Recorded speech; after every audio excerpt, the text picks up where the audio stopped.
You shall taste it first, and then you will give me your opinion. My grandmother always did my tasting. I held my breath until she smiled and told me it was good.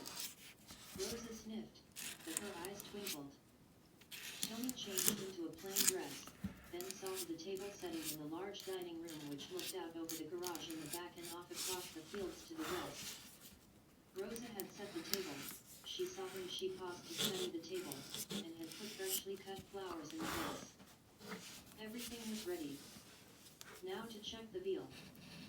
Rosa was waiting in the kitchen.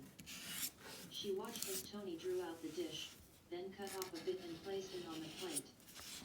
Tony gestured at it. Taste it, please. Rosa did as she was bid. She chewed, and her face became ecstatic. Slowly she finished what had been put before her, then laid down her knife and fork. It is as you say, Signora. It is perfection. Roger was just as impressed when he sat at the dinner table with her, with the lighted candles. He was hungry. He ate with gusto, and when he was done, he looked across the candle flames at Tony, saying, Rosa never made this. Of course not. I did. Did you like it? Like is a mild word. I've never eaten anything so good. Tony sat back, pleased. She liked to cook. She enjoyed puttering around in a kitchen, preparing meals that would be devoured. Sometimes she thought she enjoyed it a little too much.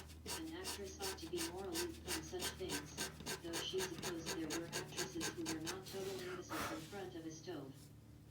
There was fresh fruit and cheese, for dessert, and coffee. They spent the evening quietly, reading and talking. It was as though they were old married folk. Tony thought as she yawned and let her mind dwell on the big bed that was waiting for her. This job of being a hired wife was novel and enjoyable. All she had to do was feed the man, and the rest of her time was her own. Tomorrow she would take a swim and sunbathe after breakfast. And maybe after lunch, too. Other than that, she could do whatever she wanted. The days came and went.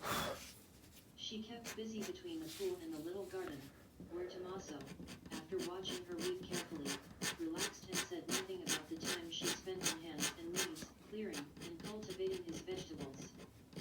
Roger could not get over how she had assumed control of the entire household so soon and so easily. He watched her, at times, from his workshop window and marveled to himself. How do you do it? He asked her once. Nobody lets me near anything. But they fawn on you, they accept you almost as one of their family. Tony laughed.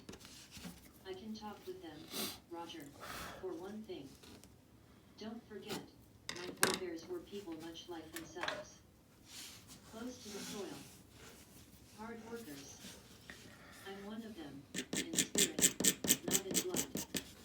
It makes a difference. For 2 weeks they lived quietly, while Roger spent his days over his typewriter, surrounded by his reference works. Tony saw to it that he was never disturbed. If Rosa and Tommaso wanted anything, they came to her. She watched Roger, too, very intently. He lost his worried look as the days went on. He seemed to relax more. He even came out on hot days to join her in the pool. It was on one such day, after they had swum together up and down the pool several times and were relaxing at its edge, that Tony mentioned her lost bracelet. First thing I'm going to do when you fire me is hire a motorboat and go find it. It's been in my family a long time, and I don't want to lose it. No need to wait that long, Roger told her. She glanced at him. I couldn't leave you here alone. I won't have it. You need to be by yourself without having to worry about what to eat or when, without having to bother about shopping. I might also need time off, you know. Tony kicked her feet in the water. A sort of vacation, you mean? I'm at a standstill right about now.